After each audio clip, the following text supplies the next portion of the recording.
And later on, makikita natin na ang environment o ang sanglilikha ng Diyos ay isang promise, ito'y isang pangako at isa ring katuparan. Dito sa ating nabasa ngayong umaga, ang context ng Genesis chapter 1, verses 26 to 31, ito ay sinabi ng Diyos sa kay Eva at kay Adan before the fall, bago nahulog ang tao sa kasalanan. And then, pinili rin natin, binasa natin ang Romans 8, verses 20 to 24, na kung saan, nakikita natin ang sitwasyon ng sanglilikha na ngayon ay ay groaning o dumadaing. Sa kanyang aklat na issues facing Christians today, ay merong binanggit si Dr. John Stott ng 4 na bagay tungkol sa causes of concern. Ngayon ay agam-agam ng mga tao tungkol sa kanilang kalikasan, tungkol sa kanilang kapaligiran. At ito ay tinawag niya na interlocking global crisis. Nagkakawing-kawing na mga krisis na pang mundo. At ito ay yung population growth, resource depletion, runaway technology, and atmospheric damage.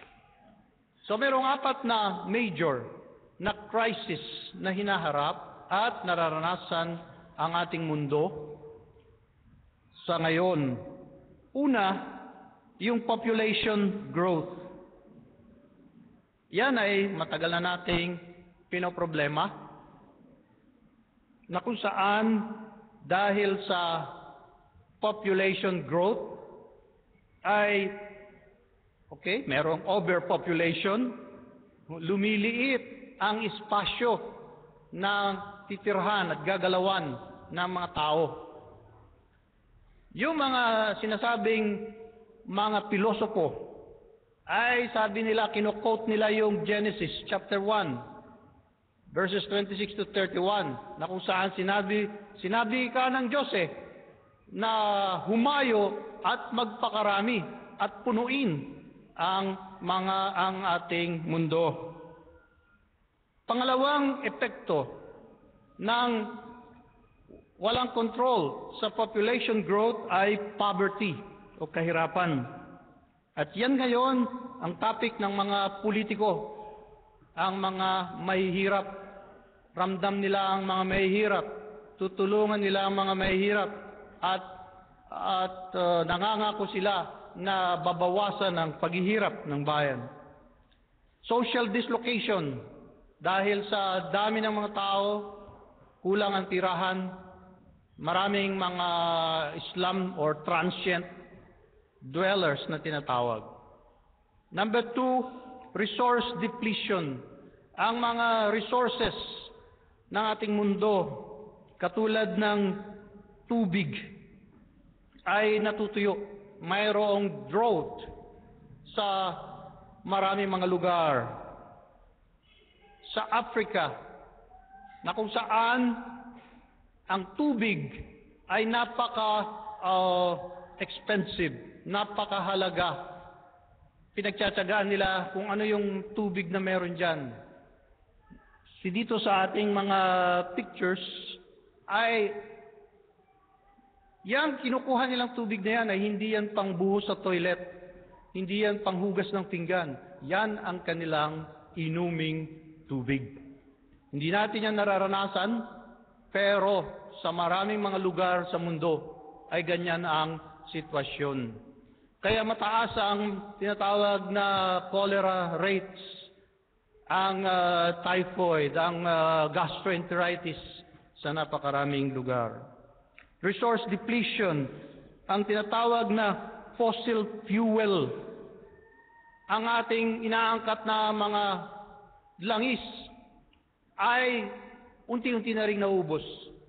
Kaya problema ang presyo, baba, taas, and itong tinatawag na fuel pump prices ay parabagang mga ilaw o golden sa kanilang pagningning dahil sa tataas ng presyo ng mga gasolina at krudo.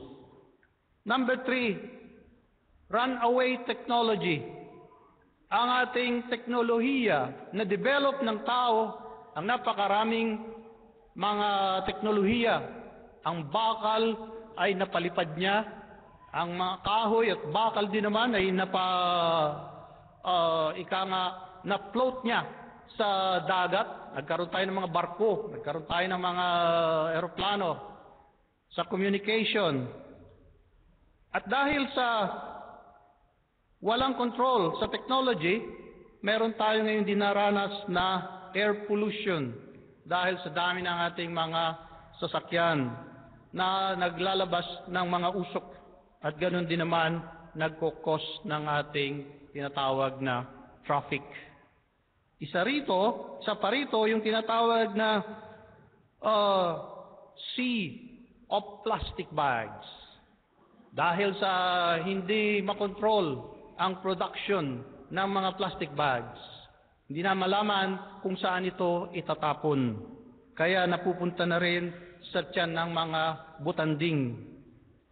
Itong isang picture na ito, yan ay nakunan sa bahay, sa likod ng bahay ni Pastor Eric, yung kanyang bamboo tree, na kung saan meron na siyang instant na Christmas tree. Yan ay dala ng mga Agos noong Typhoon Undoy. Kusang isinabit ng tubig dyan sa punong yan ng kawayan. So yan ang tinatawag na runaway technology.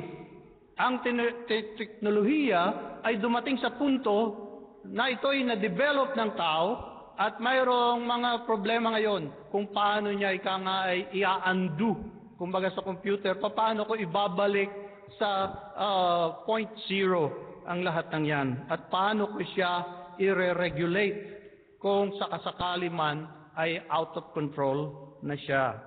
Lastly, dito sa interlocking crisis na pinagdaraanan ng ating mundo ngayon, ay merong tinatawag na atmospheric damage o merong pagkasira ang ating kalawakan, yung immediate na hangin na bumabalot sa ating mundo, at yan ay tinatawag nating the greenhouse effect.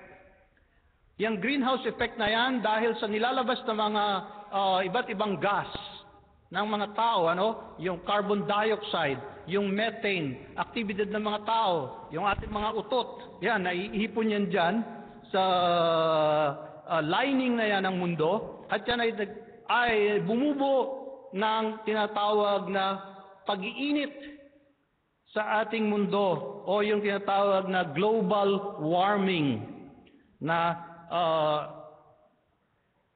pinapakita nitong picture na ito. Isa pa, ang ating global warming ay naging dahilan din sa pagpapaliwanag ng mga scientists ngayon nung tinatawag na climate change. Nagpabago-bago na, nagpawardi-wardi na ang ating mga kalikasan, ang ating panahon. Yung mga bagyo na dapat ay nasa buwan ng June ay pumunta na siya sa April pa lang, nagbabagyuhan na. At yan ay ating karanasan. Mga flooding, mga landslides, and recently nga ay yung health impact. Ang impact nito sa ating kalusugan. Ipapakilala ko sa inyo ngayon ang isang kaibigan na siyang naging dahilan ng pagkakasakit ni BJ, ang Aedes mosquito. At yan, dahil ini-expect natin na dumadami ang ulan, dumadami ang volume ng rainwater, dadami rin ang mga breeding places ng mga mosquitoes o ng mga lamok. Bakit O mayroon bang mga paliwanag tungkol sa mga kaganapang ito na ating nararanasan sa ating environment?